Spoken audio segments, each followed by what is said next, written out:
Fasten your seatbelts. It's going to be a bumpy ride. You've got a real attitude problem, McFly. You're a slacker. Maybe you need a timeout. Welcome to the Luke and Rory podcast.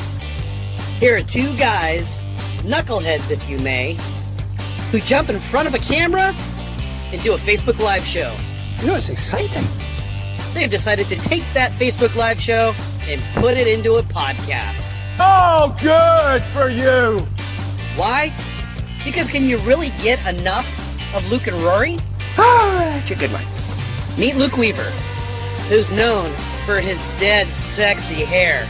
You are an awful man. You are truly a disappointment to its own. Meet Rory Pitts, who's never found an apple cup he can't be disappointed about. I'm telling you, that man does not look stable. Two guys who went to the same high school, love the same music, love sports, love movies, love their families. Look at these clowns. Hand-picked monkeys. All right, looks like the boys are caffeinated and ready to go. Come on, get some coffee. You want some coffee? That's enough nonsense. Now let's join the show. Sound good? Sound good? F it, dude. Just F it. Yeah, we're done. Yeah. Show's over. Have a good day. We're up. First thing I do is walk into this coffee shop and start getting smart-ass comments from the employees. As well you should. And I thought to myself, I'm home. Welcome to Live with Luke and Rory. I'm Luke. That guy's Rory. Today I am. We are at Electric Coffee House. Oh, good. I got my... Oh, crap. Yeah, I got my wallet. Woo. You never know. Dude, they got booze. They got coffee. They got booze. They got great food. Coffee and booze. Yeah, can you even really... I mean, like, coffee and booze. Like, that's all you really need. Cigars. I need cigars, too. Yeah, but we can bring our own. We can contribute. So The governor doesn't allow us to smoke inside unless you're on a tribal land. So the governor's a jackass. Well, so, that is true. I guess we got to make sure we fit that in every show, don't we? You know, I was watching the Tom Brady roast, you know, and what's his face? Short guy. That was hosting it. Oh. Hart. Oh, yes, Kevin Hart. Kevin Hart. He's just like, any chance I get any chance I can, then I'm just sneaking in. F you, Tom. And so like, we should just sneak in Governor's a jackass anytime we get a chance. Absolutely. That'll be our calling card. So, anyways, welcome to the show. We're live at Electric Coffee House. Come down, have a coffee, have a drink, high five the white guy over here, and let's get this thing going. High five to the white guy over. What are we going to go racist? Remember the high five and white guys? Bro, I actually made a video in high school called the High Five and White Dudes. That's right. Which is a complete ripoff of Almost Live. Yes. Great show, by the way. We also made a Billy Kwan ripoff. Billy Kwan? Yeah. Jeff Rothenberg was our Billy Kwan. Oh, the lizard, dude? Oh, dude, it was hilarious, too. We had the legs on the camera and everything. Dude. Oh, yeah. Yeah, so he was in the old office, which is now the district office. So we had him running. So we got video of him running, and then all of a sudden it changes to the legs chasing me. Yes. And he's chasing me out the door, down the sidewalk, towards the high school. And then all of a sudden you see me just fly through the air, and he does his, Some of the best videos, some of the most creative moments in our life came in video editing in high school. I had to do a music video, and it was...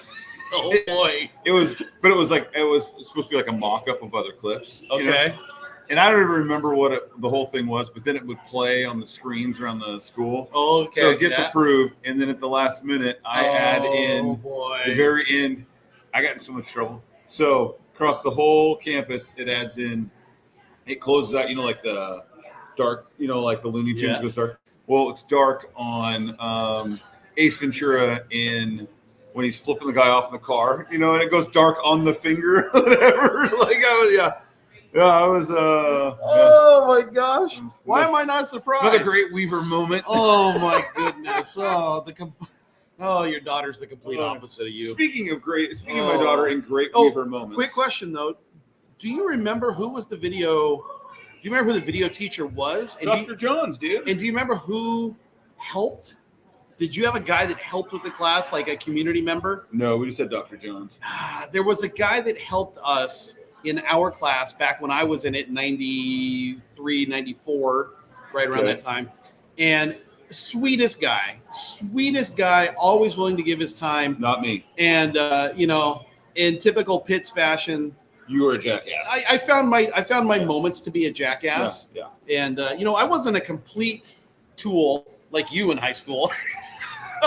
But I had my moments where I got damn close. Where I got the screwdriver out, or I got the crescent wrench out. How can we F with this person today? Oh gosh, I was miserable.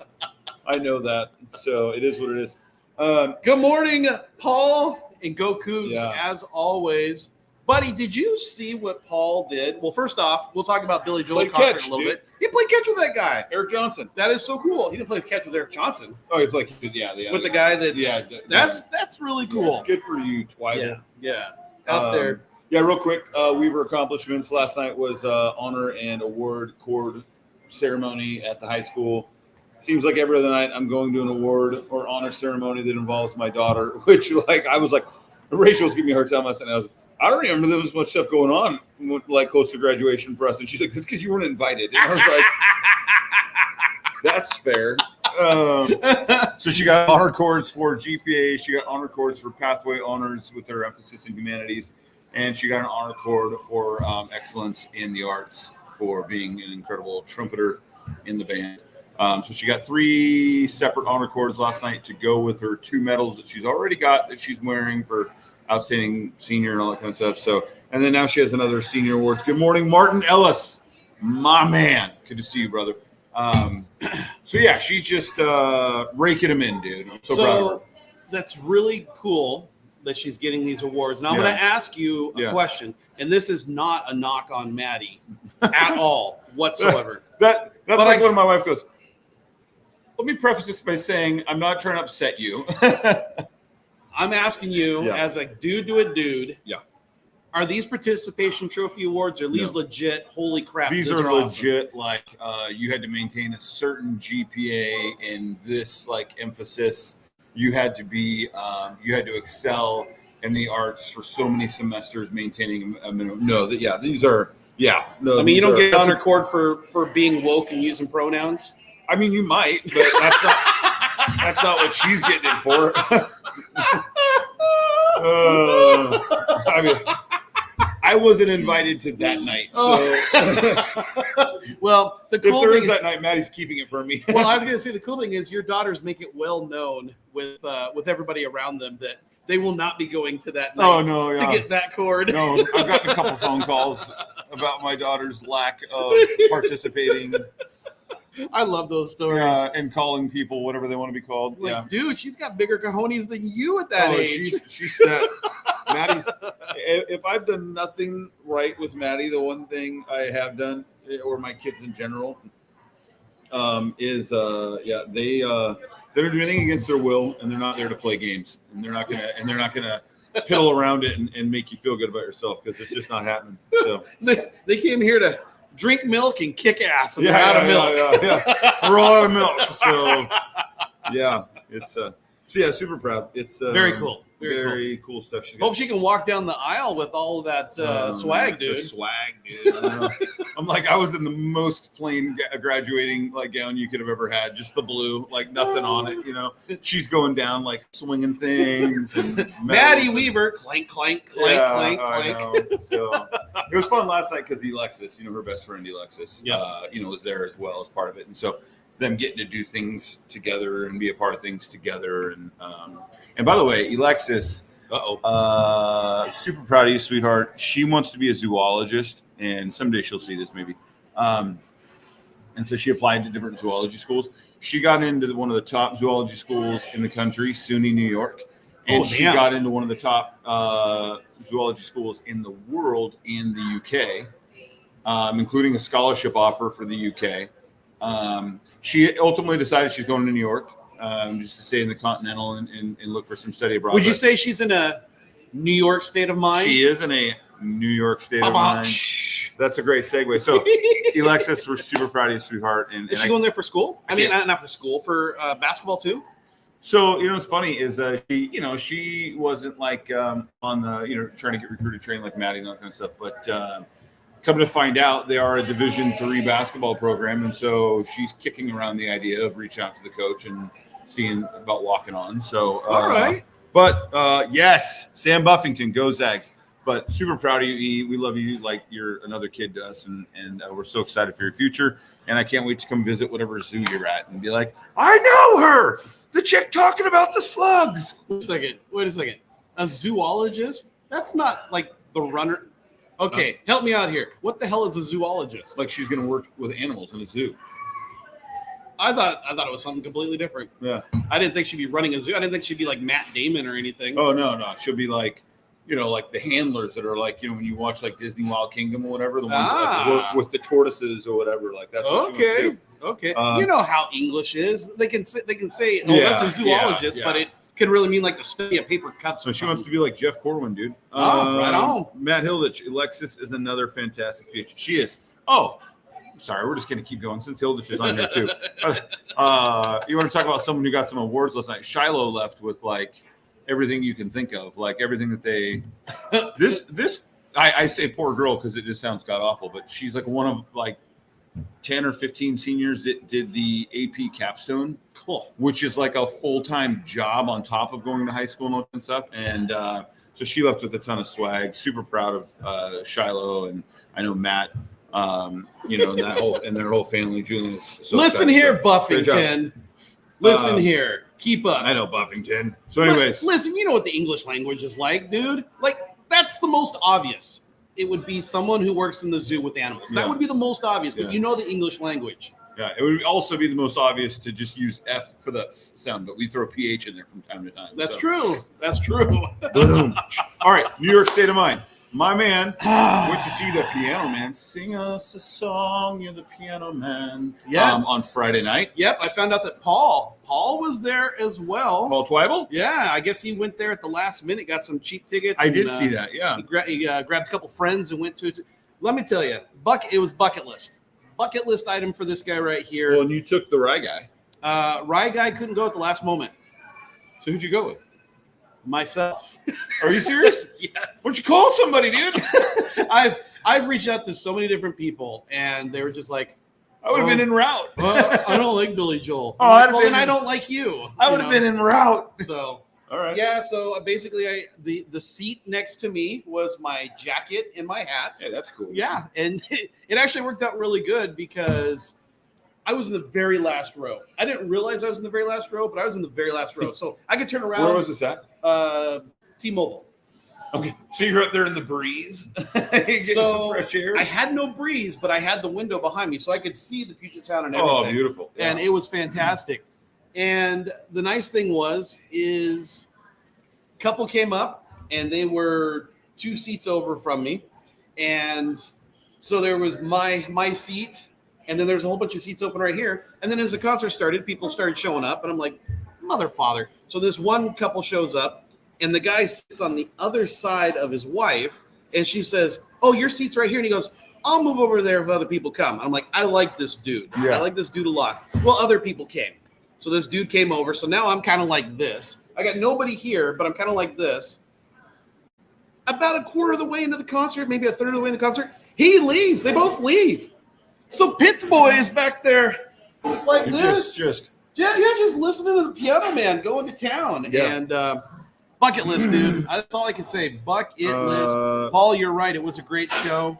Hilditch says, I won't be able to stay on the whole time, but I'll watch the recording later. But when I was in Portland in late February, the radio played Billy Joel's new song about kind of being an older guy in a long-term relationship, and I really liked it. So I'm wondering if he did it at the show and what Rory thinks of it. He did. He absolutely did. Love you, buddy. And I agree, Matt. I was actually listening to – I made a playlist.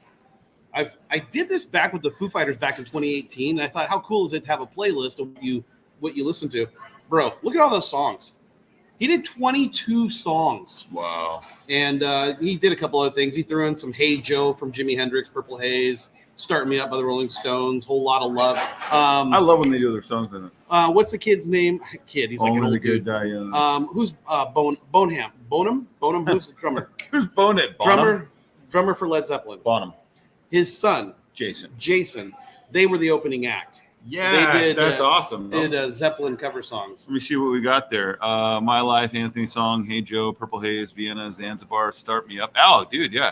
Innocent Man, The Downeaster Alexa, The Ballad of Billy the Kid, Turn the Sailing, Nearest to Mine, Keeping the Faith, Whole Lot of Love. Sometimes Only the Good Die Young, Piano Man, We Didn't Start the Fire, Uptown Girl, Still Rock and Roll to Me, Big Shot, You May Be Right. You may be right. So for me, the opening band was good, Paul. Yeah. I was there to see Which Billy. was Jason Bond. Yeah, I was there to see Billy Joel, but the opening band was good. I love though is like a few years ago, Kevin Cruz took me to the Vets Aid concert that Joe Walsh does, and I was just stoked because like he said, "Oh, Joe Walsh," and I was like, "Freaking Joe Walsh, like, legend!" I'm there. Well, then and then I see the whole lineup. It was Joe Walsh, it was Don Henley, Chris Stapleton, James Taylor, Ringo Starr. And I'm like, oh my God, like I'm checking off lists. Yeah, no kidding. And then there was just some band called Haim, Haim, and I was like, who the hell's that? And they were the opening act.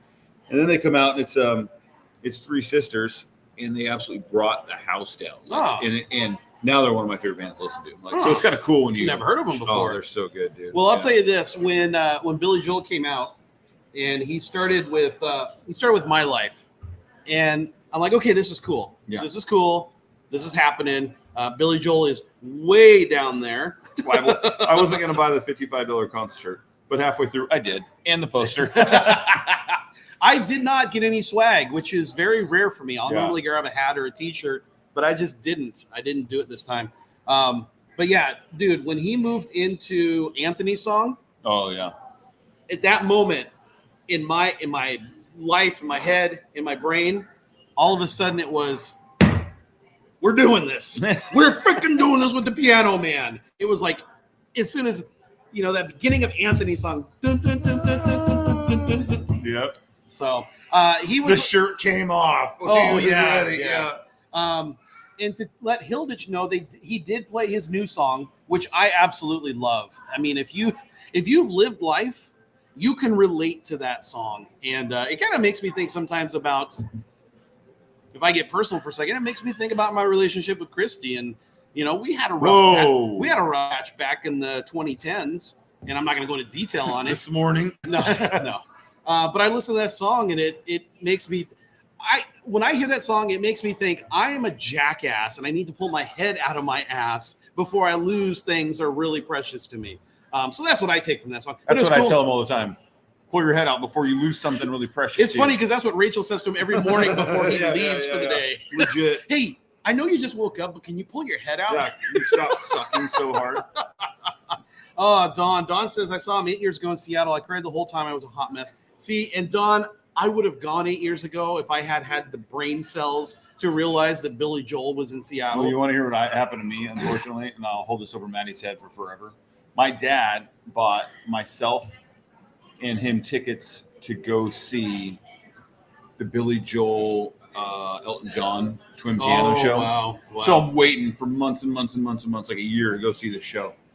And Maddie comes down with a case of the death the morning of, and I'm in the hospital with her, and she's just a wreck. And at the last minute, after waiting for forever, I had to pull out and say I can't go. So we took Jordan, my sister, which, hey, I'm glad she got to go. And then he brought me a T-shirt, and I was like, I don't want your freaking sheet. I don't want the shirt. Like, I didn't even get to freaking go. But so I never got to go. I hate it too when you're like, do you have like, there's one of my bucket list ones of all time, and I got to stop. I made myself promise after this that I'm never going to do this again. I always want to see Tom Petty. And there's a couple times I had the opportunity. I said, I'm just too busy. I'll go next time.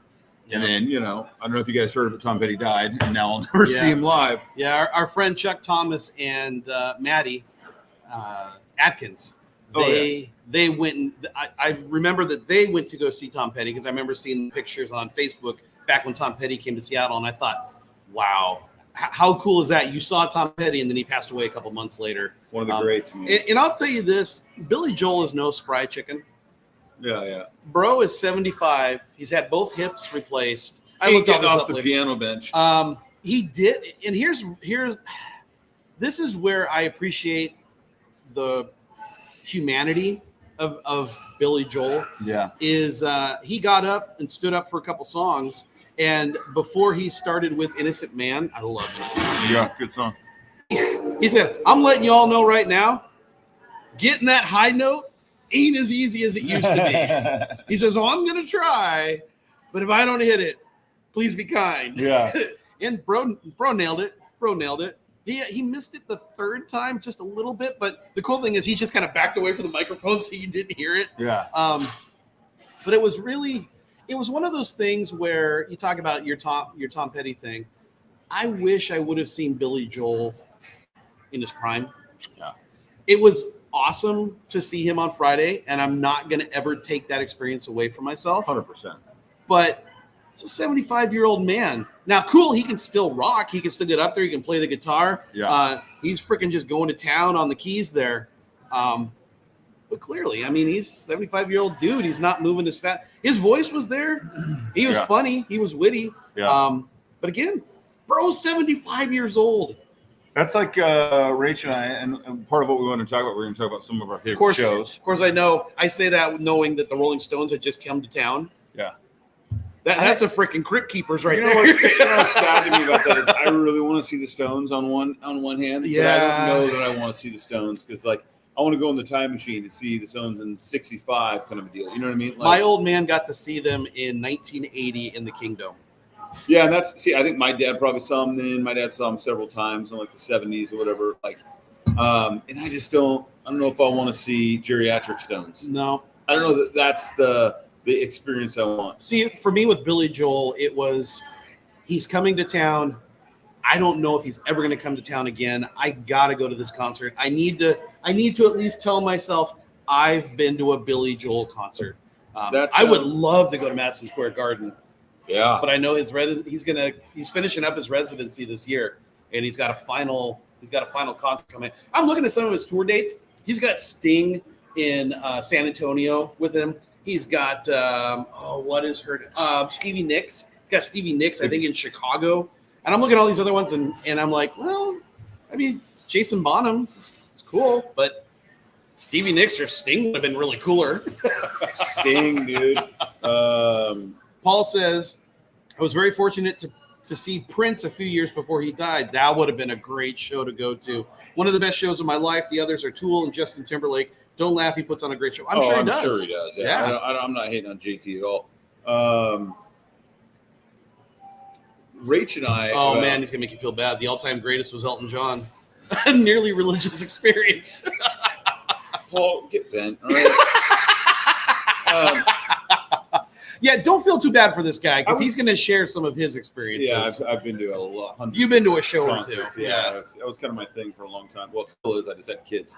But here's the funny thing. I'm not the biggest Elton John fan, but I would love to see him live, right? That's like there's been artists that I'm like, in my past, I'm like, I'm not the biggest fan, but I got to go see this show just to have seen it. I'm trying to think, about what, 13 years ago, Neil Diamond was coming into town, and Rach and I were like, yeah, we got to go see the Diamond Man, dude. Yeah. So glad we did. That guy, and he was like in his early 70s at that point, and still dancing on the stage, getting after it, and sounded exactly the same. I'm not doing good with this getting older stuff, man. I mean, Billy Joel, you figure it's 2024, so he came out with, to me, as a young boy. Paul was at the Diamond Show with me. Oh, that's cool.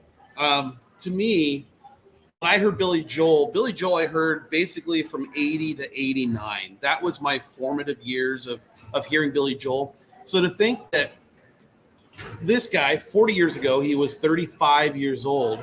Bro was younger than us, and he was killing it. Now, I'm in the process of starting to read his autobiography, his authorized autobiography. And from what little I've heard about his story, bro's been through some tough times. Now, don't get me wrong. He was married to Christy Brinkley, so I don't want to hear it. Tough guy. Yeah. Real rough go. Yeah, sorry you had to deal with that. Yeah, whatever rough go you had was wiped out with that. But apparently, and again, the book will get into it, but I just know this from reading a couple of things. His first wife was kind of his manager, and then they got into a fight. I don't know if that led to the divorce or not. But then he had his brother-in-law become his manager, and he ended up losing millions of dollars. So, dude, that's wild. That happens a lot. With the the bang, bang, dee, dee, not excited about Kid Rock. The boogie. Hillich, favorite band to go see live is still Chicago. Don't care that a third of them are in their 70s. They have a great show and they rock hard. I'm not a big. That would have been cool to go to. Yeah, I would love to see Chicago. Yeah, especially with Cetera, back in the day. Great show was Barry Manilow in Vegas. Talk about an epic show. I bet. I'm sure. Barry Manilow is not my cup of tea, but I bet he put on a fantastic show. But that's just one of those things. Like if someone's like, "Dude, I'm going to Manilow tonight. I got an extra ticket. You want to go?" I'm like, "Yeah, I'm not. Why not?" Oh, so Paul said he was not excited about Kid Rock, but damn, look at this hair. That would have been awesome. I mean, my ears would have bled if I'd gone to the Kid Rock show. I forgot about the ba with the ba, dude. Bang and bang. Wasn't that song in that movie? What was that football movie? I know you guys know it. Any Given Sunday. Any Given Sunday. Yeah. I think that song was in there. I think it's the first time I heard that song. I'm like, ooh, what is this? My name is Cat. I'm trying to think of some classic shows I was just telling you, like going to Vets 8, obviously, seeing Walsh, James Taylor was a bucket list one. Mm-hmm. James Taylor's always phenomenal because I don't think his voice is the kind of voice that really ages, Yeah. And then Stapleton Live was just stupid. That was cool. Ringo's about what you'd expect. He jumps up and down in the middle of the stage and gets everyone to sing "With Little Help from My Friends." Yeah. So, yeah, man, I've seen some shows, man. Trying to think some classics. I really haven't jumped on the concert bandwagon except for the last probably 6 to 8 years. So many. Here's a funny one. Here's a funny story. I've seen so many like punk bands and stuff throughout the years. But when I was living in Southern California, I decided I was going to go see AFI. And I was going to go see, but they were playing in Vegas, which was like a 3-hour drive. So a buddy of mine and I drove over to Vegas to see AFI, but we went to the show and we stayed a couple days. So first off, AFI puts on a hell of a show. Davey Havoc is an absolute performer. And then like 2 nights later, we're sitting at I'm sitting at a blackjack table. And I don't know, for those of you who don't know AFI is like a glam punk band. Havoc's got some incredible vocals, Davey Havoc. And when he's on stage, he is an absolute like killer. And he's crazy. And he's got eyeliner on and black face, makeup and stuff. And he's very glammed. And so anyways, I'm sitting, but in real life, he's very quiet in interviews, very soft-spoken, very reserved. But anyways, I'm sitting at a blackjack table and, there's 8 guys or whatever on the table. And I'm just chilling and I'm talking to the guy next to me and I'm thinking to myself throughout the guy sitting next to me. I'm like, man, he looks familiar. And we're playing and all of a sudden it freaking dawns on me that it's Davey Havoc just sitting next to me. He had long black hair at that point, which he doesn't now. But he had just T-shirt and jeans, and he had a hat on with his hair all pulled up inside of it, so you couldn't really, none of the glam and all that kind of stuff.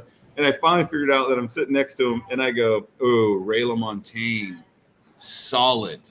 And I finally, I leaned over and I go, "Hey, bro, I'll be quiet, but I'm a huge fan. It was a hell of a show the other night." And he was like, "Hey, I really appreciate it." And so we just kind of started BSing, super nice, super chill. No one realized who it was. And I just didn't bother him like autograph picture and all that. Like I was just enjoying the moment. But yeah, Ray LaMontagne would be a good one to see live. I've never seen Ray LaMontagne live. Would love to see Ray live. Paul says, my brother was building a house next to Peter Cetera's house in Sun Valley. One Friday, Peter had some friends over for a jam session in the backyard. The whole crew just Saturday on the roof with beer and watched the show. That's great, man. God, that's so cool. I got a friend who used to, she's passed away, unfortunately, but I knew years back.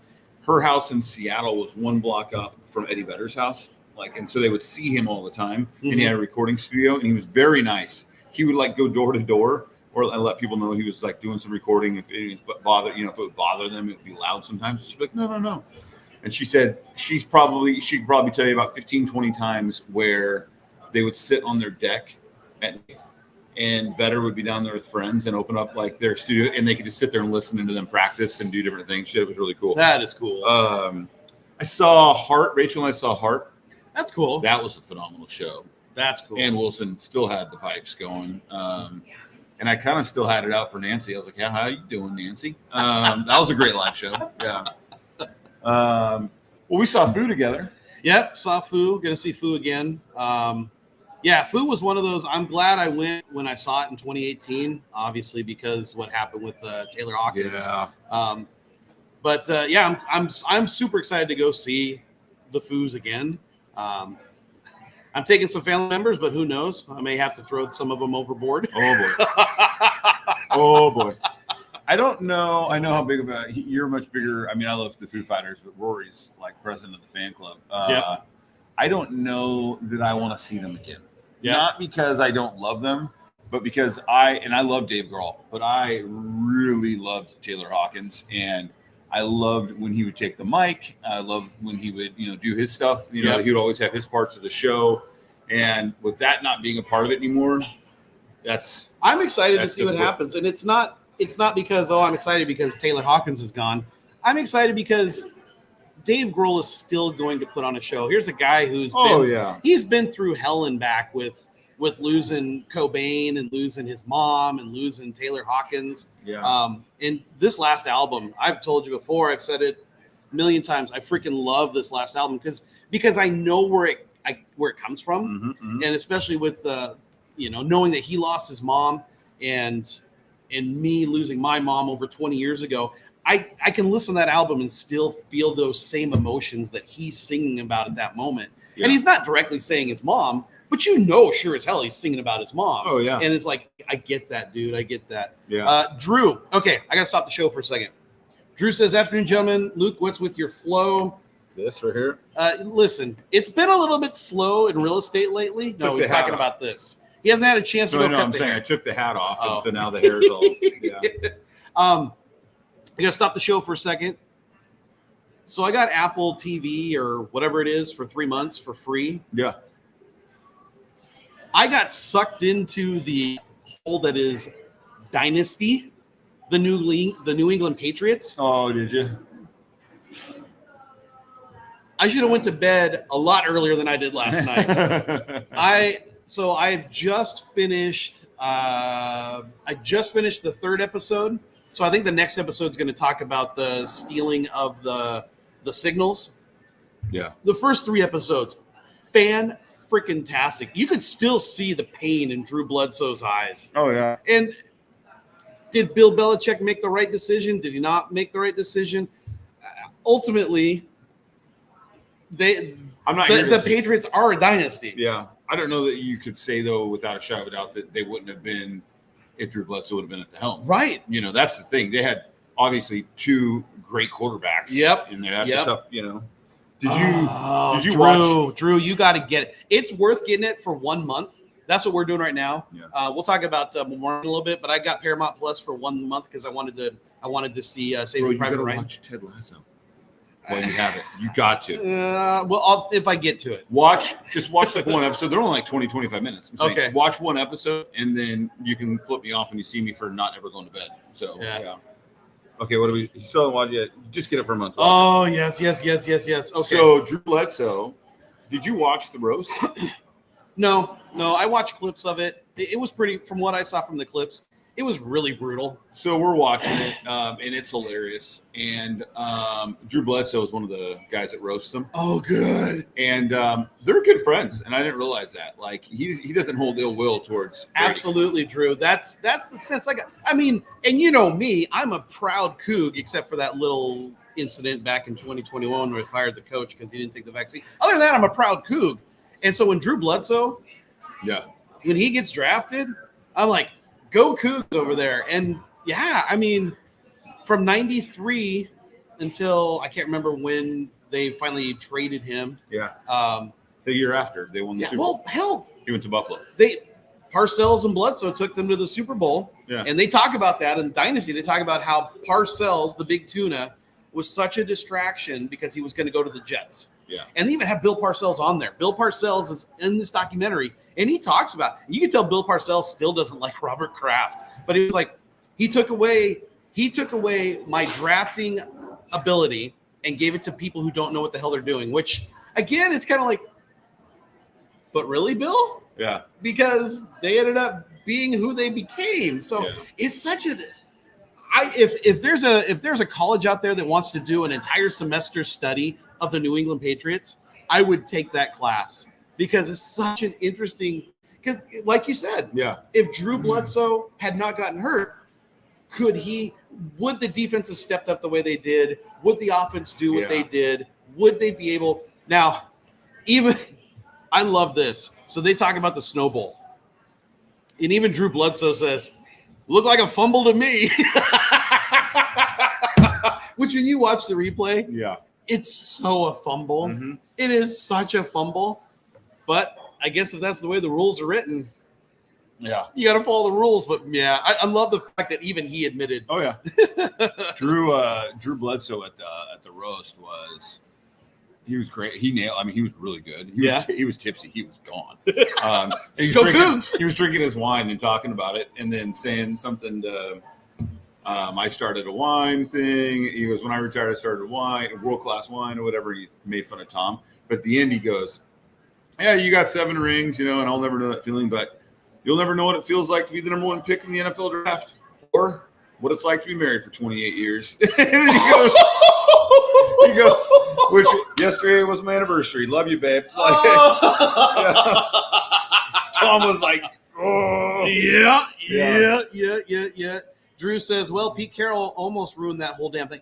Bro, don't get me started. I haven't gotten to that part of this. I'm sure they're going to talk about this. But, man, I'm still angry to this day. Just give it to Marshawn Lynch. You just give it to Marshawn Lynch. Yeah. Anyways, that's going to hurt. Yeah. Drew says there's a 30 for 30 about the tuck rule. I need to watch that. Yeah. Drew was pretty tipsy. He was gone. Drew was a cornerstone. I agree. He was a cornerstone. Okay. All right, we got way off. Yep. all good. Let's see. We'll get back to the blockbusters here in a second. Yeah, Matt's here got we go. Stuff. Stumbled into a Joe Satriani concert. Oh my God. Oh, that's cool. BB King after Rose Bowl 03 at the House of Blues. Dorman let me and my buddy in for free because we went to the same high school. Got a high five for BB King. That's a classic. Bro.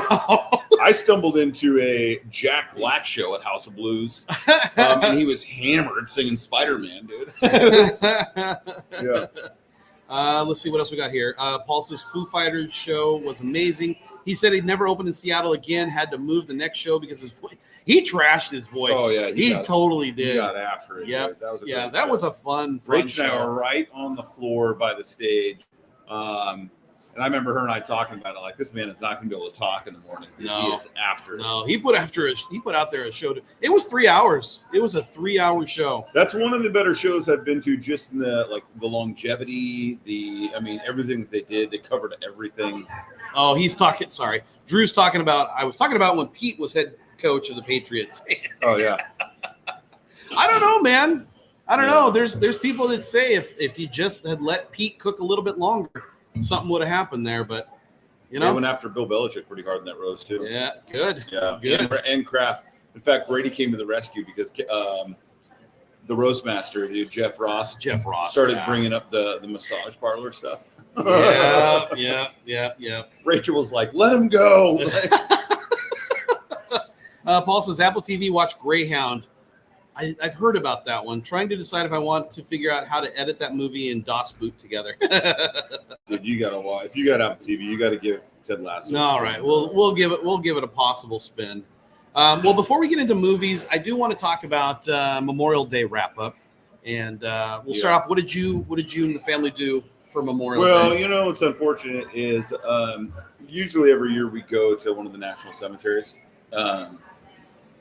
But we're just so busy with all the graduation stuff, and Jocelyn and Lainey had a tournament over the weekend. So we went to the tournament, the Northwest Memorial Day Classic, which is put on by West Coast Elite, and Lainey's 17U team won the title. Jocelyn's 4th grade team won the title, and so that was a ton of fun. And then Monday, we had all these plans to go to the National Cemetery, but there was just so much going on. And obviously we got Jocelyn's birthday party this weekend, and then we got stuff with you guys, and then Maddie's got graduation, and then she's got a graduation party at our house. And so I'm doing all kinds of stuff outside, and the day just got away from us, dude. And so we never got to go. And so I did make sure we talked to the kids a little bit about the importance of it, and brought up some pictures of them at the National Cemetery in the past when they were putting pennies on, the markers on the gravestones and that kind of thing. And so, and that was kind of the extent of it. We spent a day at home working, getting things done. Made sure to spend some time talking to kids about what Memorial Day is and the difference between like Memorial Day and Veterans Day. And so, kind of touch on it. They're young, those two. Maddie and Lainey were with their mom, and so, but they understand. They've spent their whole life going to national cemeteries with me and watching movies on it, and so they get it. But so yeah, that was what we did. You watched Saving Private Ryan? I haven't seen Saving Private Ryan in a long time. Sit down and watch it, and one of the wonderful things about movies is that you can watch it the first time, and then when you watch it again, you completely see new things that you had not seen before. Right. To see that I didn't know I forgot Paul Giamatti was in it. I forgot Nathan Fillion is in it. Ted Danson was in it. I didn't realize all these actors were in it. I wanted Ryan to watch it. I encouraged Bella to watch it. She had some things that she had to do. Christy said she hadn't seen it in a long time, so she wanted to watch it too. And the thing I love about Ryan watching it, and I'm going to let you tell the story, but I just want from an outsider's perspective, is I was really curious to talk to you about Ryan's response to it. Yeah. And the only reason is because I know Ryan, and Ryan's so analytical, black and white, and and it being a movie. I was interested to see how he'd respond to it. And so if you've seen Saving Private Ryan, or if you haven't seen Saving Private Ryan, the first 10, 15 minutes of the movie are uber intense. Yes. Hyper intense. And I had to, because I know Ryan has seen so many different movies and the way that Ryan's brain works, I had to make sure, I had to reiterate that this really happened, that this is not a Marvel movie. This is not a Star Wars movie. Lord of the Rings. This shit really happened in Normandy. Yeah. And so as we're watching it, we're about a few minutes into it, and then I hear him say, well, man, I tell you, if I get off that boat, I just go find a place to hide and not get shot. And I had to pause it. I love that. And I looked at Ryan and I said, Ryan, they open up that door and 15 soldiers are automatically wiped out. Gone. They're just toast. So you don't have time to think about what you're going to do. I love Ryan's mindset, though. He's like, I would have matrixed those bullets. And then, it's like, all right, buddy. Yeah, he didn't go that far.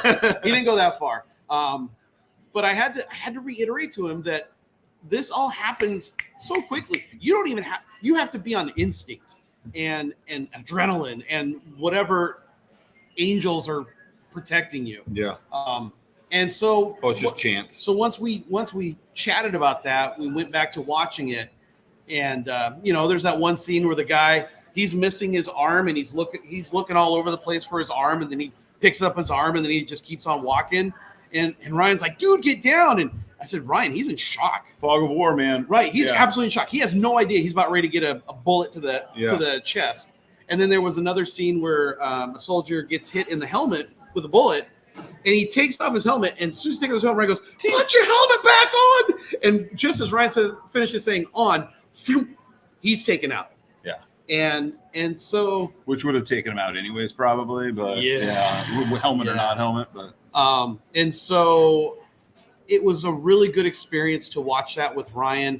Bella watched it, kind of. I'm not going to lie to you guys. I cried in that first 15 minutes because I can't even begin to imagine, fathom, understand the heroics of those men who stormed the beach. I don't even have a thimble's worth of courage that they had. And I'm just so damn thankful that men like those men were willing to sacrifice so we could be free. I think that's an important conversation, because just you saying like, I don't think I have like the thimble's worth of courage. I think part of that though is just our mindset based on the time we live in. Yeah. Like those young men, 17, 18 years old or whatever, were brought up differently than we are. Yeah. Like with a level of patriotism, the honor to die for your country, like our generation and moving forward on the after like say Vietnam, right? Like we were not brought up on that. Do you know what I'm saying? Like I think that you're like, oh, I don't have the thimbles or the courage. I think Rory Pitts growing up in the 20s and 30s, you know what I'm saying, is a different Well, and I think beast. 9/11, and this is just speaking from our generation. Morning, Big Booty. I think with 9/11, I think that came back a little bit. Not to that extent, Yeah. but I remember thinking I should go enlist. And then I realized I've got a wife and 2 kids.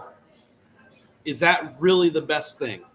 Is there other things I can do? It's funny you say that because I went to boot camp. I literally left right after 9/11. Yeah. And I had 3 or 4 guys in their mid to late 20s that had wives and kids at home that enlisted right after 9/11. And they're still rocking today. I still talk to them. But yeah, it's funny because there were those guys that were there. But yeah, I think we all have that time though. Like especially as young men, I think we kind of question or wonder. Well, I know that the testosterone in me when that was all going down was I need to do something. I don't know what it is, but I need to do something. And but watching that movie with Ryan, kind of related to him, bro. These guys were your age and younger. Yeah. And he was just like, whoa. I said, yeah. And we got done watching the movie, and he said something along the lines of, people just don't appreciate being American anymore. And I looked at him, I said, Ryan, it's moments like these where I am teaching you our history. Now, granted, it's historical fiction, but I'm teaching you history so you can teach the next generation about the sacrifices of these men and women who gave their lives, who served for our country, so we could be free, so we could deal with effing pronouns, and we could deal with, electric, just all kinds of different things in our country. Yeah. And it really, if you haven't seen Saving Private Ryan in a while, you need to see it again. It's another good one that I really like that I think reminds people of sacrifices. We Were Soldiers. Yeah. So, from the book We Were Soldiers once. And that's with Mel Gibson, right? Yeah, and the scene that I always cry, that I break up, is when the wife is going door to door and letting the spouses, the wives know that their husband wasn't coming home, and they're just falling apart. Like, I bawl. Oh yeah. Well, hell, in Saving Private Ryan, when they showed up at the Ryan residence, and mom knows, and she walks out there, and a freaking chaplain comes out of the car, the military gentleman, she just falls on the porch. So it's funny you mention that. I don't talk about it a lot, but like when I was in the Marine Corps, two things that have had an everlasting impact on me are, one, I was part of the honor detail or color guard detail to perform at funerals and memorials. And I'll tell you two stories. So one of the memorials I went to that I performed at was for an 18-year-old. It's funny, it ties into Saving Private Ryan. So it was for an 18-year-old that graduated from Lake Stevens High School. And he was killed in action after he'd been in the military for 9 months in Iraq by an IED. And we went to do his memorial, and a lot of times the memorials would be 80-year-old guy, served in Korea or whatever, and like everyone would be upset. I had one time where I was in uniform and I presented the flag to the guy's wife, and she wouldn't let go of me.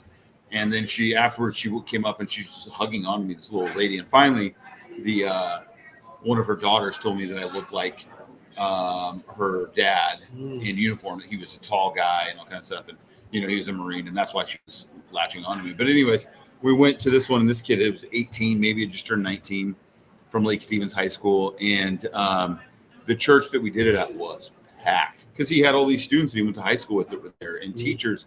And the first girl he ever kissed came up and told a story about that. And his current girlfriend came up, and his best friend came up. And come to find out, his brother had died less than a year before. killed by a drunk driver, and he was the last remaining. And he waved his rights to come home because he wanted to serve, and he ended up being killed. And I remember my buddy Christian Lingley, Sergeant Lingley. He was down doing folding or whatever, and at this one I was doing essentially like ushering and stuff. So I was at the back like guard. And I'm at the very back middle door, and right in the middle of the ceremony where all these people are talking, Lingley comes walking up the middle, and I was like, "What is he doing? Like he's supposed to be up front." And I've never seen Lingley. He never chokes up. We're not supposed to cry. We're not supposed to do anything in front of you. We're supposed to be very stoic. And he's walking up, and he just starts bawling as he's walking up. And as he walks by me, I push the door open because I know he's coming. I turn, I push it open, and I was like, "Dude, you okay?" And he goes, "I can't effing do this." Yeah. And then he goes, "Let me know when I'm on." And so right when it was his turn, like I walked in the foyer, and he was out looking at photos and stuff. And I said, "Hey, you're up, dude." And he puts his cover back on and just turns and walks right down the middle and does the flag folding, presents it to Captain Craig. Captain Craig presents it to the family. That one was very difficult. And then you're talking about the they know thing. When I was stationed in California, I got called to go with our adjutant and our company commander to let one of our Marines who had been killed, let his family know. They lived about an hour north of LA. So we're like, we're going to drive. And we took our chaplain with us. And I was just like driver. I was like, corporal that was there, drive, whatever. And I remember pulling into the driveway and seeing this, it was a Mexican family or whatever. I remember seeing this mother, and they had like a little farm or whatever. And very pretty Mexican lady. I remember she was working out like in the garden. And she stands up as we're getting out, and then we all get out of the car, and she just fell apart. She knew immediately where they're. And I was just like, dude, this stuff right here is tough, man. Like it was, but she knew why we were there. And my job wasn't to let her know. My job wasn't to hold her. That's why we had the chaplain there and all that kind of stuff. But I just stood there and just listened to her and her family, cry and talk about their son for a couple hours while we were there. And I'll never forget that, dude. Those two were big ones for me. Just seeing the cost, right? Just seeing the cost of war. The cost of freedom. I would want to be a part of that detail, but I know that I could not. I couldn't handle it. It's hard. I couldn't handle it. I can't handle this hearing you tell the story right now. Yeah. Let's see. Mike Crabb says, "Well, when Mel Gibson says, 'I'll never forgive myself. I'm going home and my men aren't.'" Yeah, bro. Yeah. Let's see. Paul says went to a service while in Italy visiting friends at Camp. How do you say that? Camp Ederly. Ederly. Outside Venice, the slideshow of one of the soldiers being honored showed him wearing the same Rose Bowl shirt I have. The soldier was from Oklahoma. I was fine until that moment. Then the tears began, bro. Yeah. It's kind of stuff, Even like it's funny because it feels detached. Sometimes you watch like The Patriot. I love that movie. With Mel Gibson, and it's you're talking about Revolutionary War stuff, but like just the toll it had on families. Like he lost 2 sons in that. Yeah. Like how many families lose multiple kids, multiple sons. That's the cost, man. That's the price of freedom. And Saving Private Ryan is based off of a true story. It's not exactly a true story, but it's based off of one. And if you look it up. It is a true story. It's kind of the same thing where many times over. There's a family of 4 sons, and it's kind of the same scenario where 2 of them are killed. Third one is basically considered killed. So the one comes back home. Unlike the movie, his superiors say, "Get your ass packed. We're leaving." Whereas, spoiler alert, at the end of the movie, Matt Damon decides to be a little bit. I mean, it's beautiful. Matt Damon himself. Matt Damon, the character, yeah. It's beautiful what he does, but at the same time, you're just like, dude, you got a ticket home, but I understand why you're staying, but you got a ticket home, but I understand what you're saying. So anyways, the real story is, so the one son, the last son came home, and then come to find out years later, one of the other sons who was missing and presumed dead actually was a prisoner, and they were able to release him, and so he came back home. So the family ended up only losing 2 sons, but still, that's 2 sons too many. Yeah. So it is based off of that. I love Tom Hanks's character. It is great in that movie. they're all just losing their crap over.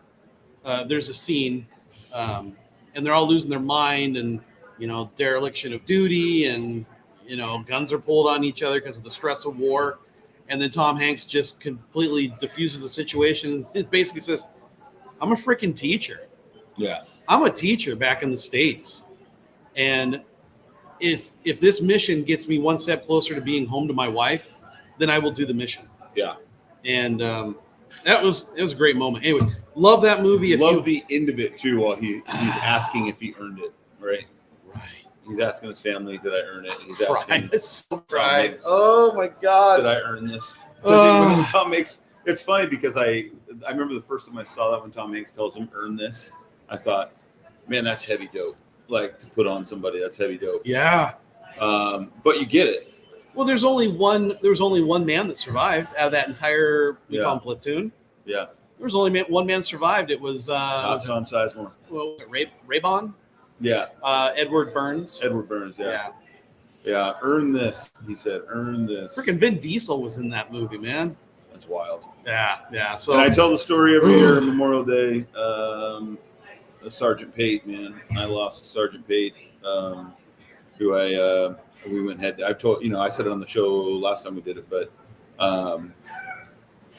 that's one of those ones. When you're in the Marine Corps, you have these characters that come into your life, or into the military in general, and some stick forever, and some have a lot of meaning, but they kind of fade into your history. Yeah. Sergeant Pate and I butted heads a lot.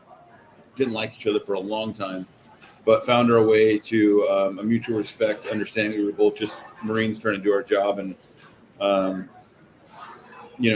years later, when you go back and say, man, I wonder whatever happened to Ralph, man. And you look it up and you find out that he had died a few years before, killed by a bomb, dude. He was a bomb tech, and it didn't go his way. Hurt Locker, Yeah. And he left behind wife and kids. And I pull up Pate's. I pull up a photo of Pate's headstone at Arlington, probably once or twice a year, and just kind of laugh about how many times him and I yelled at each other and called each other names, and he threatened to, because he outranked me, to court-martial me essentially. But at the end of the day, as much as sometimes I would say Pate stopped being a douchebag and he was such a, I would call him a clown or whatever. I'm like, Pate was a Marine, man. He was a damn good Marine. And that dude had a sense of duty to country and to Corps and to his fellow Marines like you wouldn't believe. And that's all him and I's headbutting ever came from, was both of us just trying to be the best at what we do. Yeah. And I hope that his kids know hey, what's up, Randy? Randy's another who has served this country and gets it. Yeah. But I hope that Ralph's kids know how their dad was a damn good Marine and a good man. So, and as far as the education, giving Ryan an education, we watched First Blood the other night, and people think, oh, you watched a Rambo movie. Pump the brakes a little bit. First Blood, if you haven't seen it in a long time, go watch it again. It's got Sylvester Stallone plays John Rambo, but it's not like all the cheesy Rambo movies that came out afterwards. Ryan kept on saying as we're watching, he's like, why are they giving him such a hard time? Why are they being jackasses to him? And I told Ryan, I said, because our country did not treat Vietnam veterans well when they came back from war. And the Vietnam War was the first one where the media severely influenced. Yeah. And so I said, that's why you're seeing a representation of that in this movie. And then, Ryan, we've got to watch the entire movie. And Ryan's like, wow, he learned all that as a Green Beret to survive like that. And like the scene where he's going through the tunnel. And Ryan's like, why is he just aimlessly going through the tunnel? I said, Ryan, watch. He's putting his torch up and he's looking where the wind is going and he's following where the wind's going because there's got to be an outlet somewhere. And he goes, oh, that is so smart. And I said, yeah, I mean, this is what these guys are trained to do to survive. And then I showed him all the trailers for Rambo 2, 3, 4, all the other ones after that. He's like, what the hell? Start going downhill. Yeah. He goes, what the hell happened to Rambo? I said, well, Hollywood got involved and milked it for all it was worth. Yeah, it was about money at that point, buddy, not storytelling. Yeah. So, it was filmed up in BC. It's actually a place called Hope in British Columbia, because I was wondering that too. Where did they film that at? Paul says so many movies. Saving Matt Damon. Saving Matt Damon. Courage Under Fire, Saving Private Ryan, Titan AE, Serenia. I don't think I've seen that. Green Syriana. Zone, Elysium, Interstellar, and The Martian. Yeah, Matt Damon's busy trying to The be Martian. saved. That was actually pretty good. Speaking of Matt Damon, did you ever watch The Talented Mr. Ripley? I did, but this is a good segue because I want to stop talking about people dying. Well, let's talk about movies. Oh, you're crying. Yeah, no. So I bring up The Talented Mr. Ripley. Matt Damon, good segue. I watched Ripley on the new one with Andrew Scott. Yeah, on Netflix. Yep. Man, I just got sucked into it. Did you watch it? I haven't. I don't have Netflix, but I may have to get Netflix to watch that. I got sucked into it, and I never watched The Talented Mr. Ripley, the Matt Damon and what's his face? Jude Law. Dr. Watson. Yeah. I never watched Jude Law and Matt Damon's version. But now I watched the one with Andrew Scott, and it was flipping good. Yeah. And so now I want to go back and watch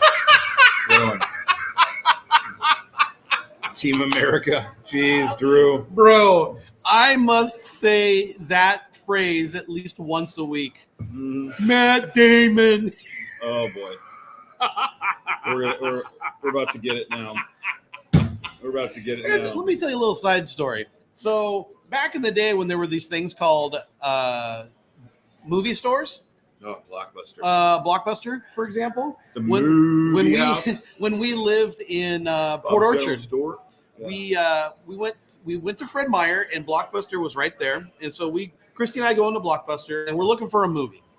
And what were you looking for? And I said, how about this one? I can't remember what it was. And she's like, no, I'm not interested in that one. And she goes, well, how about this one? And I said, no, not really interested in that one. And she goes, but it's got Matt Damon in it. And I went, excuse me? Excuse me? And so ever since then, I've been giving her crap about that's her secret boyfriend. Oh, yeah. It was the movie. That's her hall pass? Where like he's dealing with horses or something. I don't remember what movie this is. But all I remember is that she specifically said, but it's got Matt Damon in it. And I went, really? Okay. I can only imagine you and Christy trying to pick a movie that would suffice both of you. It's got to be the most difficult even thing. Today, it's not easy. Yeah, Rory's over there trying for Rambo, and she wants to watch, Mr. Darcy. And the nice thing is she's been a little bit more lax on the language. Okay. Which obviously she doesn't want to watch a movie that's just F-bombs everywhere. But at the same time, what do we got here? Matt Damon, best role, Euro Trip. Oh, my gosh. What is the song he sings? I don't even remember. What's the song he sings? Come on, Hilditch. You know the song. Yeah, Matt, tell us. Oh, what is the song? It's been a long time. Because as soon as he tells us the song, you're going to be like, someone doesn't know. I don't think I've watched it. Someone doesn't know. I'm thinking of Stacy's Mom has got it going on, but that's not. Stacy's Mom. No. Scotty doesn't know. Scotty doesn't know. Yes. Oh, yeah. He's all dressed up in punk and everything. Oh yeah. Well, the thing is, I sent this article to you, and it's from Hollywood Reporter, and it says what happened to $100 million box office openers, and they're talking about it because they're saying May is already going to be a historic flop. You got the Fall Guy, you got Ferosa. You've got the Garfield movie. What's weird is because the last couple of years we've had good ones, right? We had Top Gun Maverick. It was a big blockbuster a couple of years ago. We had Oppenheimer last year. Barbie. But that was not in May. Like May has always been the traditional. Let's get the Summer party started. Yeah. And Oppenheimer didn't come out until July. The Super Mario Brothers movie came out in March. Mm-hmm. It's actually. I remember. I kind of wonder if.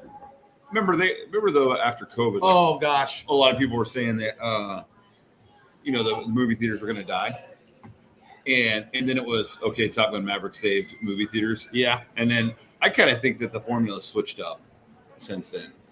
Like May was always a thing for forever. It's not really been that since COVID. Yeah, it's just been really crazy. Okay, so I got to tell you this. I got to tell you this. We finally did it. As a family, we finally did it. We watched the Barbie movie the other night. Oh, I refuse. All I can say is it started off pretty good. Yeah. With promise, and then just crash burned into what the hell am I watching? So when it came out, we were on a basketball trip, and the whole basketball, like a bunch of the girls, like, we're gonna go watch it. Yeah. And Lainey at the last minute decided I don't want to go. This was last summer or whatever. Yeah. And when like her 4 teammates came back, we saw them in the parking lot. We were just getting back at the same time from we had been down a river swimming or whatever. And we go, how was it? And to a man or to a lady, all 5 of them were like, 2 hours, we'll never get back. Worst day of my life. And so we're like, and Lainey and Maddie have been like, we're never watching it. So we've never seen it, dude. And I'm just like, I'm fine with that. Paul says Barbie put me to sleep twice. I mean, the thing was, for me, it started off funny, and I liked the premise that they were going with, but then I just don't like the ending where they, Barbie Land is all about women power, and they all believe that they've fixed the real world because women run Barbie Land. And then when they go to the real world and they realize that it's mostly men that run a lot of things in this world, Ken gets a big head, goes back to Barbie Land. Yeah. The patriarchy takes over. All the Barbies in there they love the fact that they don't have to do things anymore. They have to make decisions. They just, whatever the Kens want, that's what the Kens are going to get. And then Barbie comes back and tries then they flip the script. Yeah. They make it so the patriarchy is bad and the women are good. And they like one of the things they ask. So modern day America. And one of the things the Kens ask is, can we have at least one Ken on the Supreme Court? And the President Barbie says, no, that's going too far, but maybe we'll give you something smaller. And I'm like, I don't know. It's like at the end of the day, True. I mark myself safe from not watching Barbie. Yeah. I can't. Both, buddy. I can't say I mark myself safe, but don't watch it. I mean, Paul, Barbie put me to sleep twice. That's yeah. Again, I say that it had promise, but then it just crashed and burned, and I feel like it got all this like acclaim or whatever just because of woke Hollywood, woke America, whatever. And the thing is, I think they could have done a really good story. The direction they were going, I thought they could have done a really good story, but instead, I think they farted at the end. Let's see. I do like how much I think it's hilarious because I've always liked Ryan Gosling because I feel like he just doesn't take himself too seriously. Right. And I love how he's just played up the whole Ken thing. Oh, yeah. He did a great job playing it up. And he's even done it like, when he was on SNL and different things where he's just like, I'm Ken. Like very, like being funny about it. So that's been the best thing to come out of it for me. Well, speaking of Ryan Gosling, Paul says The Fall Guy was okay. That's a problem because The Fall Guy was supposed to be a blockbuster movie for the studio, and it has basically the bed. Did you ever watch The Place Beyond the Pines? Never heard of it. What the F? Never heard of it. Oh, geez Louise. So The Place Beyond the Pines is Ryan Gosling, Eva Mendes. It's a movie that they met on. Oh, yeah. And then what's his face? Who was just nominated for playing the Maestro, for the Maestro. Bradley Cooper. Yeah, and Bradley Cooper. It came out in like 2009. Great movie. Huh. And I haven't watched it in like 10 years, or 2011 maybe it came out. And then I was like thinking to myself like a month ago, gosh, I really want to watch The Place Beyond the Pines again. And I get on the plane to go on to Pennsylvania with Lainey on that basketball trip like a month ago, 3 weeks ago, whatever that was. And sure enough, it's on the selection. So I watched it again. Oh, I love that movie. Drew says they're saying why Nay was such a flop because the cost of going to the movies, but also how quick they go to streaming. Not sure what movie he's talking about. Ryan and I went and saw May. They're saying why May. Well, I can tell you this. Ryan and I went to go see Kingdom of the Planet of the Apes. We had been watching the newer Planet of the Apes movies, the 3 newest ones. Yeah. And they're good. They're good movies. I was shocked how good those were when I first went and saw them. Yeah. And so I asked Ryan, I'm like, hey, bro, they got a 4th one out. You want to go see it? And so we went and saw it in the movie theater. I'm glad we did. It was good. My My problem right now is that I'm not a sci-fi guy. I know you and Ryan love sci-fi, and But it's got to be good sci-fi. yeah. But I feel like there's a lot of sci-fi out in the last couple of years, and I'm just not into like it. Ferosa. I know Ferosa. There's no part of it that like attracts me. No, it's the whole Mad Max. And I really don't care for Mad Max. I mean, I've watched Rachel it. loves Mad Max, and I think that's nostalgic because her dad was big. Yeah, Mad Max, yeah. Drew says, Sharon and I watched Armageddon. She asked when it came out. I told her 1998. I remember that. Then we looked up all the movies that came out in 1998. Holy crap, Batman. There were some serious heavy hitters that year. Yeah. There used to be some, I've even been looking at it lately going like, I'd like to go to the movies or something with Rach, and there's just not been one movie that is like really, I've been like, I'll wait for it. Well, see, the thing is, I know that if I go to the movies, I'm going to spend some money because I either like to get the nachos or I like to get the, I go to the Galaxy Theater in Gig Harbor because it's just fantastic. It's got reclining seats and everything. Yeah. And the portions, you actually get what you pay for. So I know when I go to the movies, I'm going to be spending some money. So yeah, to your point, I'm not just going to go see some jackknob movie. The only one I really wanted to see in the movie theater, and I'm going to miss it, is the Civil War.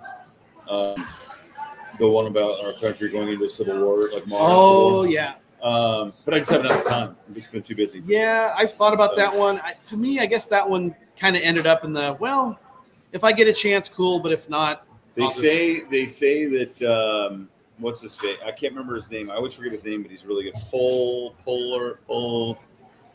Jesse Pellams. You know that is Pellams, Jesse Pellams. Yes, he's a good actor. He's like fat special ed Matt Damon. Oh, you know what he is? He's our next what's his face? Philip Seymour Hoffman. He did you know that he is married to Kirsten Dunst? Yeah, I'm about to see Civil War streaming. Oh, is he really? Oh no, I did know that. Yeah, I think he's really good. People are saying that his villain in that is like creepy good. Good. I like him as an actor. I saw him in Breaking Bad, I believe is what it was. Yeah, he was good in that. Yeah. And it was at that point I went, this guy is a devious SOB. He shows up in some films that he was not the one last year with was it last year before? What's his face that plays Doctor Strange? Oh, Benedict Cumberbatch. Yeah, Cumberbatch. He was in a movie last year. I think the movie was nominated. He was nominated, where it's got a lot of gay undertones. So it was like kind of like you either liked it or didn't, you know. But he was a horse. He was like a horseman, farmer, and their brothers. Him and Jesse Plemons back in the day. Okay. And I watched that. Rachel watched half of it with me and was like, I'm good. And like, didn't finish it. But I'm like that guy. Oh, I think I know what movie you're talking about. Yeah, I think I saw the trailer for that one. This was Rachel. This was Rachel's. She was like, why do they got to have like the gay undertones? Why does it matter? Like it was like this whole thing. But anyways, it ended up being actually pretty good. But Jesse Plemons, I thought kind of his acting stole the show in that movie too. He's very, I feel like understated. And often he does. He's so good, like in an understated way. It doesn't have to be over the top. It's just so. I haven't seen the one so hard with him and Drew says he was great Friday Night Lights. So does Matt. TV show. He was awesome in it. I haven't seen the movie with Jason Bateman and Rachel from The Notebook. What's her name? Rachel McAdams. So. Her and Jason Bateman are in some movie called like Date Night or Game Night or something like that. I saw that, yeah. And apparently, I haven't seen the movie, but apparently he's actually the good guy. Yeah. But throughout the entire movie, he's the bad guy. Yeah. Or he seems like the bad guy. He's good, man. He's good. It's funny you mentioned McAdams in The Notebook. I've never in my life watched The Notebook. Oh, dude. Hold on. Just pump your brakes. Dude. And so I was coming back on the way. Well, here's the thing. There's two different points here. You either need to watch it with Rachel, or if you watch it by yourself, me and the boys will come over and take your man card from you. So what's funny is and maybe you're going to take my man card, but you always hear about it, right? Like it's like this cult classic or whatever, but I'm like, whatever, I'm never watching this stupid movie. But even the girls have said like, Dad, you got to watch The Notebook, right? So on the way to Pennsylvania, I watched The Place Beyond the Pines because I really want to watch Okay. it. And I love that movie. And then on the way back, I'm like, oh, The Notebook's on there. And I just watched Ryan Gosling on the way there to The Place Beyond the Pines. So I thought, I'm on a plane. I have nowhere else to be. Like, I'm kind of like I can make an excuse for watching on the plane, nothing else to do. I can't get away. So, like, it would be like the perfect time to, like, force myself to watch it. So I did. I forced myself to, and I watched it. That's a man card violation right there. But I'm gonna tell you what, though, I watched it thinking to myself because I'll be honest, like I got some like closet Hallmark movies that that get me, and so I thought, oh, The Notebook's gonna be one of those ones, and I'm gonna watch it, and then I'm gonna have to be like, oh, that was stupid, like whatever, and then I'll watch it again by myself sometime. I walked away from it, and I was like, okay, that was 30 minutes too long for one. I know. Drew says, bro. So I got home and I told Rachel, I was like, so I watched The Notebook on the plane finally because you guys are always bugging me to watch it. And she goes, oh, what'd you think? And I go, it was 30 minutes too long, first of all. And I go, and second of all, thank God Ryan Gosling got better at acting since then. And she was like, and Rachel, my wife, she was like, right? Like she was like, and I go, because I love Ryan Gosling. But when he's just like, it's never been over, and it's like raining, right? It's never been over. And then they start kissing. I was just like, oh my God, this is so cheesy. And this is like the worst Ryan Gosling acting of all time. I don't care. And how many times can you guys like get together and then like something like pull you apart and then get together, like get your poop in a group. Like, geez Louise. Scott Madsen, Scotty, one of the best 3-point shooters in the history of Washington State high school basketball. Oh Good to my see you, gosh. buddy. I'm just so. I got a chance to play with Scott Madsen. Oh yeah, dude, phenomenal shooter. When I was in elementary school. Scott Madsen, and I say this as the utmost compliment. Scott Madsen was the Steve Kerr or John Paxson of North Mason High School. He was the spot up shooter. If Billy was driving and drew the double and he kicked out, you knew that 3-pointer was going down. Scott Madsen was not missing, dude. Yep. Scotty, yeah. You played with Scotty in elementary school. I think in middle school too. I bet he had a perfect. I was not good. I'm not going to pretend for a second I was good. I still don't have a shot. My dad tried to teach me a shot, and I kept on just throwing bricks. So I've built so many houses with my shots. Watch Scotty shoot, man. I was the guy that my dad would pull to the side and say, "Get your ass out of the key." Yeah. That's another 3-second violation. Way to go, Pitts. Yeah. We've lost 6 points in the last 3 minutes. Oh, gosh. Yeah. So, anyways, I just thought it was too long, and thank God Ryan Gosling took some acting classes since then. Oh, bro. Which is funny because then he was so good in The Place Beyond the Pines. Although Ryan Gosling to me is always Friday Night Light, or not Friday Night Light, is always Remember the Titans.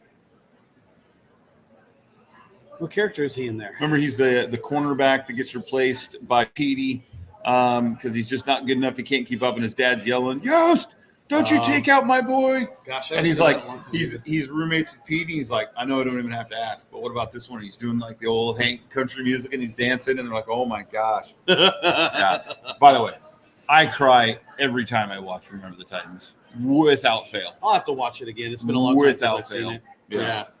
And that's a true story. All right. Well, time to wrap it up real quickly. Got a special event happening this weekend. And yes, sir. I just want to take a moment to express how freaking amazing it is that Ryan is graduating on Saturday. And facts. As many of you know, or maybe you don't know, Ryan was diagnosed with autism when he was 3 years old. And so it was early. I thought it was later. Yeah. Well, he wouldn't listen to me. The kid was a little shit. Like, it just could be because you're a D-bag. No, because Jesse and John, when I would yell at them, they would finally figure out that Dad was pissed, and they would get, as you would say, get their poop in a group. I love. Rory's like, I scared the hell out of all my kids, but Ryan wouldn't scare. No, Ryan just kept on going, and so we knew something wasn't right. Anyways, did you tell your doctor that? So I have screamed at and beat this child to within an inch of his life, and he does not flinch. No, anyway, don't beat the child. But no, I remember telling the doctor, I'm like, something is definitely not right, because the two older ones, when I yell at them, they listen. Yeah. But this kid, he just he's 1,000 miles an hour. But But that kid, so he's been in school since he's 3 years old, because I got to give props to the Puyallup School District. Poor guy. The Puyallup School District has a fantastic program that helps set the foundation for Ryan. Mm-hmm. He started over, actually, I think he started over, what is one of the farthest west elementary schools? Maplewood? No. Meeker? No, farther west. Like right on the edge. Fruitland, Meeker, Maplewood. It might have been Ridgecrest. Fruitland. I'm not 100% sure. But I do remember that he went to Wildwood Elementary. Wildwood, yeah. He went to Shaw Road Elementary, and he also went to I think it was Waller Hilditch. Spinning down. And then he went to Hunt. And in every step of the way, they took that kid who was completely out of control, who could not speak really well, who would go blah blah blah blah blah pizza. I nailed it. Guy was ahead of his time. And to see how far he has come.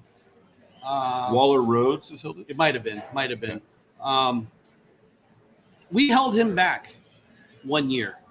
And I remember sitting down with the officials in the program, and they said, well, Ryan's not doing well in this. He's not doing well in this. He's not doing well in this. But we're recommending him to move on to, I think, 4th grade. And or maybe it was 3rd grade. It's 2nd grade, 3rd grade. Anyways, I looked at Christy, and I said, he's not going on to the next grade. He's going to repeat. And I remember all the officials saying, well, we don't recommend that. We want him to feel like some sense of moving forward and da-da-da. And I said, here's the thing. His own doctor said that Ryan is about 18 months behind on his development. So what sense does it make to put him into the next grade so he's struggling? Yeah. Whereas we could have him repeat this grade and he'll do better. And it's one of the few moments of my life where I'm so glad I put my foot down and said, no, he's repeating. Remember that time I was right? Well, I've been right twice in my life. That was one of them. The other one was just in the last couple of years, but we won't talk about that right now. Mary and Christy, we'll give you 3. Yeah, that too. And so Ryan repeated, I want to say he repeated 2nd grade. And the boy took off. Yeah. He flourished. He got it. He understood. And Ryan has gone above and beyond anything I could have ever imagined for this kid.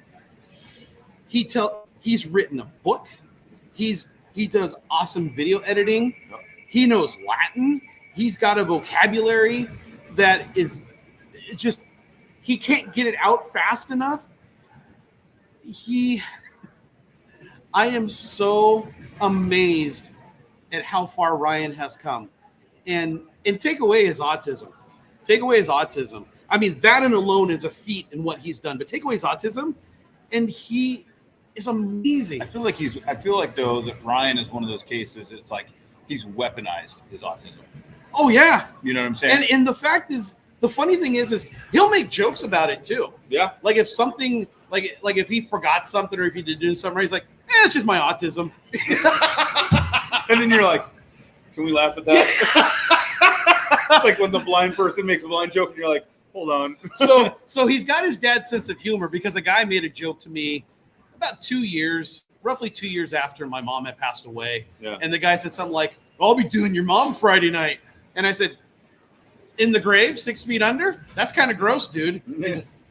Sorry. Bro, I'm so sorry. Like, I'm messing with you, but boy, I got you. Yeah. Ryan's got that quick wit as well. Ryan, and the thing is, he's a good friend. He's a good brother. He's a great son. And he's a fantastic man. And he's such a better man than I was at 19. Well, I know. Let's not set the standard that low for him, but jeez. Yeah. So that kid on Saturday, he's already done with school. He finished all of his classes last week. And so he walks across the stage on Saturday, and with the homeschool program that we're a part of, it's the Washington Homeschool Organization. So it's not just his group of friends, it's a whole bunch of other friends. And he's graduating with 2 of his friends. And the cool thing is that our family gets to give him his diploma. Oh, that's great. That's great. I'm so impressed by him. Like, even just in the last like 6-7 years of being around him more and hearing from you about his struggles and kind of where he's going. Like, just to be like, I have no doubt that he's just going to go out into the world and like be a productive member of society. And I'm sure for you guys, and you can tell me I'm wrong, which you always do, but I'm sure like at 3 and 4 and 5 years old, there's questions you're like, man, is he ever going to be on his own? Like, is he going to be able to contribute and function and succeed and all this kind of stuff? And now to sit here and watch him as he graduates and know that he's going to be able to do all these things that you were worried about. What a extreme sense of like pride and just excitement for you guys. The thing that concerns me the most is that he's a little too trusting. He's a little too trusting of the world. And one of the things that I need to relay to him is he has to be more aware, a little more aware of his surroundings, and to try and read people better, because he is too trusting and he'll take people at face value. Well, it's that black or white. If you say it to be, then it must be, Yep. Yeah. So put that picture. Yep. Let me do this right here. I'm going to stop the camera. What a stud. There's my guy. He graduated from kindergarten.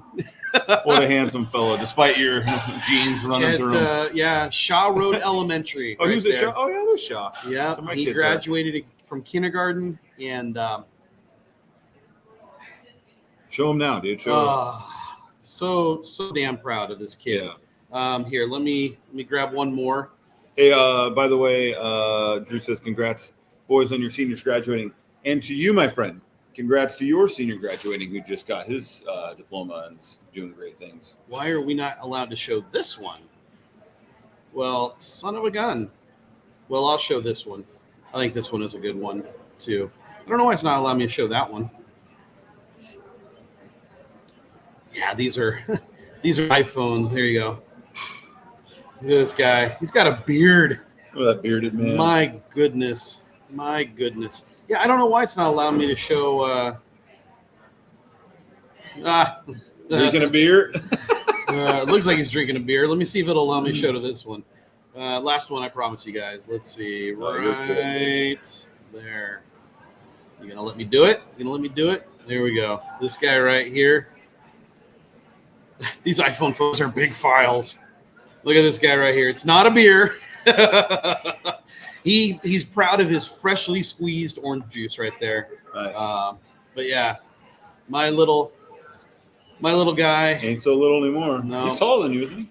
He's about the same height. Okay. Yeah, about the same height. Right. And my boy, so proud of him. So proud of him too. But it's crazy, man. It's crazy, and it leads back to what I said earlier. We're getting old. You only got one more, man. After Saturday, we will have graduated 4. So Christy and I are doing something right. Yeah. I'm trying my best to not do anything right now. Just don't move. There's personal things going on behind the camera that Luke knows about that I'm trying everything to screw everything up. But man, Christy and I are doing something right, and that's number 4. So can't screw up everything, dude. there's talk of the 5th one possibly graduating next year, but we'll see. Either the next year or the year after. She's got that flexibility. And where's Ryan? What's the plan for next year? So he wants to go into welding. Good for him. Which stunned me. And so what we're going to do is we're going to reach out. He's already enrolled at Olympic College. He's already enrolled in his first 2 classes, but he's not taking them until the fall. But we're going to go meet with the welding instructor because I want Ryan to understand what welding is a little bit more. I think he likes the idea of it. I don't know if he knows the practicality of it. And maybe he does. And maybe we go meet with the instructor and the instructor's like, yeah. Ryan's like, yep, this is what I want to do. Good for him, man. Yeah, and Mariah says Ethan wants to go into welding too. And this is encouraging that this next generation of graduates, they're looking at the trades. You know what? We were just sat in that honor cord and award ceremony last night, and I was actually, it's not often I'm proud of Puyallup School District lately, but last night I was, they're handing out honor cords for these kids that have succeeded with an emphasis in skilled and technical work. Good. And who have participated in these programs that are not the Running Start programs, but are the skilled and technical programs where they're learning those trades. And I thought, of all the years that used to drive me nuts, where you walk into the schools and have those stupid signs that would say, like, we're the Shaw Road Trailblazers and we're going to college. And I'm like, you're alienating half of your population that's going into the military or trade school or taking a gap year or whatever they're doing. And I was like, good. Like, good. I'm so glad you're marching these kids across the stage that want to be welders and mechanics and you know, whatever they are. So really cool to see. Mariah says there's excellent schools in Missouri and Wyoming. Yes, there are. We actually watched a couple different videos. Did you say Wyoming? Yeah. I'll go with Ryan. Luke has been hired as Ryan's, I don't even know, like, buddy on the road. She also said for pipeline, not structural. Yep. Cool. And one of Ryan's buddies is graduating on Saturday with him. He wants to be a plumber. Nice. He wants to go to the plumbing trade. His dad is a contractor, and so he's going to work with it. He's graduating early too, and he's going to start working with his dad. But he wants to go into the plumbing trade. Not enough plumbers out there. And I've told him that, like, bro, stick with it, because here's the thing. And I'm going to tell this to all the graduates out there who go into trades. Your first year is going to suck ass. First 5 years, probably. Like, let's be honest. At least the first year, because what's it like in the military? What's it like in the shipyard? What's it like in the trades? What's it like in the NFL? Yeah. When you're a rookie and you're low woman on totem pole, you got to earn your stripes. Carrying the pink backpack, dude. Yes. Yeah. And unfortunately, I know a couple people who did not stick with the trades, which makes me sad, because I always think that those people would have been good for the trades. But the thing is, and I've told this to Ryan, I said, be prepared. You're a low man on totem pole. People are going to give you a hard time and bust your balls. But you earn that respect, and if you can stick with it, you're going to just flourish in that career. And I think of a guy who I went to high school with who got into construction, but like building big, tall skyscrapers.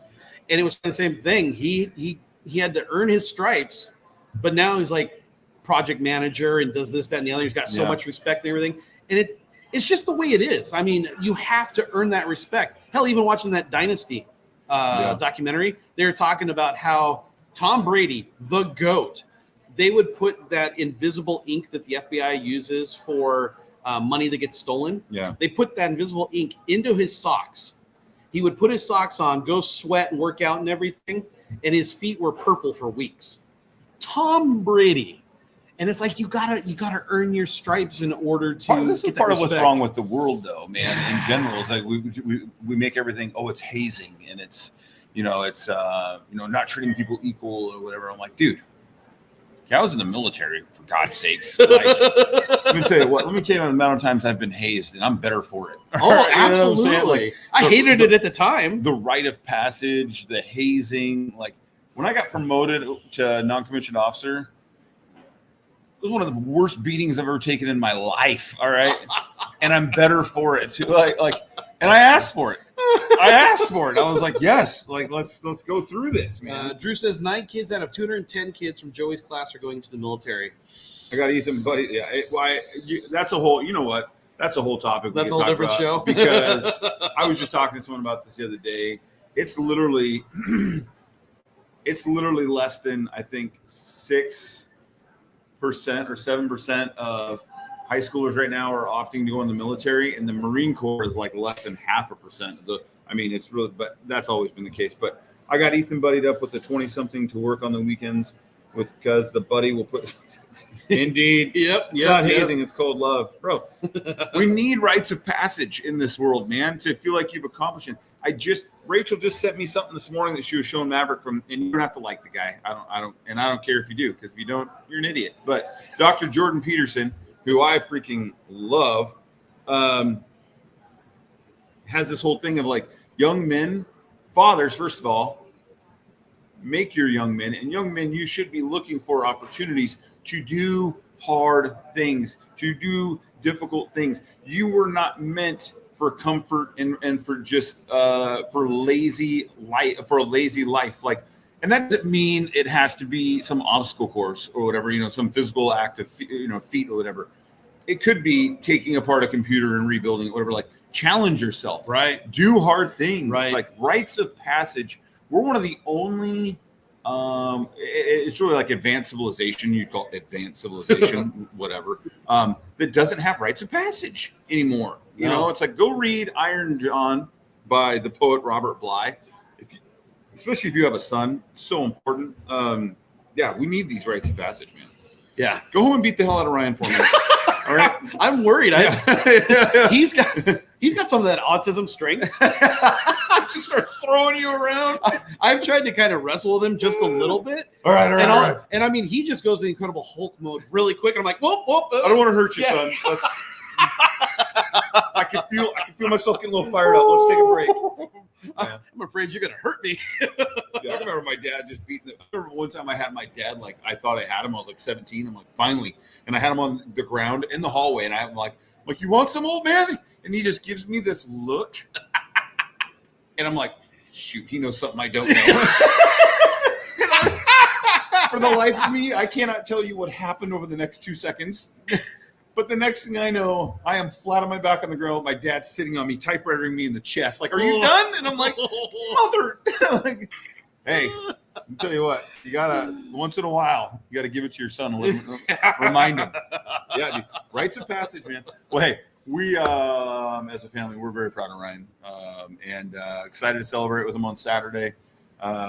Super, super proud of him, and I know you guys are, and I'm excited to see what he does because, dude, I'm telling you, when I said that earlier, he's weaponized his autism. He truly has. Yeah. And you take away his whole trusting aspect, whatever that he'll learn to deal with and ask questions. He's going to kill it, man. So we're excited for him. Yeah, I am too. I am very excited for him. So, all right. So we got one graduation this weekend. And then I think in, is it 2 weeks? Yeah. 2 weeks, we got another graduation.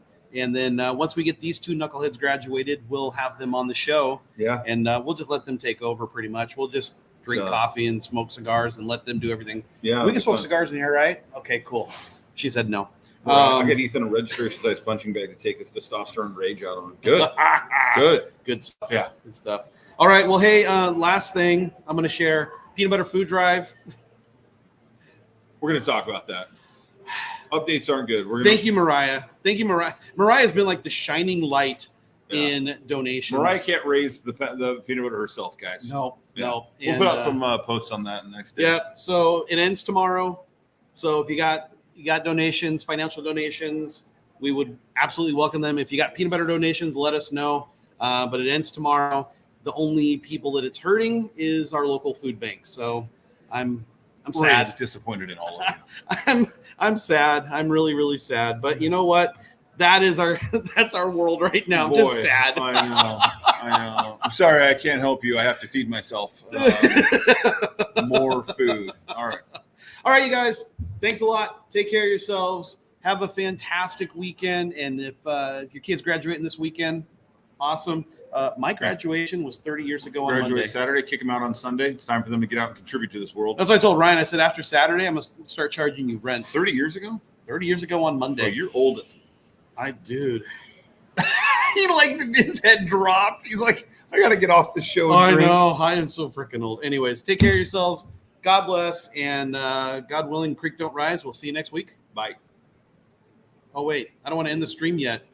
Boy, who knows how to do this anymore? Let's try this one more time. How about this one? Yeah, sure. All right. See you guys. Bye. That was wonderful. Bravo! I loved that. Oh, it was great. Well, it was pretty good. Well, it wasn't bad. Well, there were parts of it that weren't very good, though. It could have been a lot better. I didn't really like it. It was pretty terrible. It was bad. It was awful. It was terrible. Get him away! Hey, boo! Boo!